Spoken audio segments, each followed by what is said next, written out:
কি ভাই তুমি যে আবার গ্যান্ডারি ব্যবসা নতুন করে শুরু করলা? মাঝখানে না শাক বেচলা 2 দিন? না, শাক লস হয়। শাকের লস হয়? এই যে উনি গ্যান্ডারি ব্যবসা রাইখা মাঝখানে আবার শাকের ব্যবসায় গেছিল, এখন শাকের ব্যবসায় লস হয়, উনি আবার গ্যান্ডারি ব্যবসায় আইছো না? লইছিল কয়ডি? 2 বান্ডিল। 2 বান্ডিল, 1 বান্ডিল বেচে চালাইছো? অলরেডি অর্ধেক আছে, অর্ধেক আছে। যাক, অর্ধেক বেচা হয়ে যাবে। এই যে তোমার কাস্টমার, অনেক কাস্টমার আছে, বেচা হয়ে যাবে। 10 টাকা পিস বেচো এটা না? 10 টাকা। এই যে আমার এই ভাতিজায় খাইছে গ্যান্ডারি মিষ্টি না? আচ্ছা, সেই স্বাদ গ্যান্ডারি একজন খাইতেছে। এই গ্যান্ডারি কি মিষ্টি? না ভাই, এই গ্যান্ডারি মিষ্টি।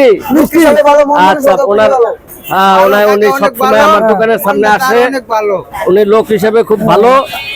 আশা করা যায় উনি যেন ওই ছোট ব্যবসাটা করে আস্তে আস্তে বড় হইতে পারে, এই তো? আচ্ছা, সবাই দোয়া করবে আপনার জন্য, যাতে আপনি গ্যান্ডারি ব্যবসা থেকে আরো বড় ব্যবসায়ী হইতে পারেন। আচ্ছা।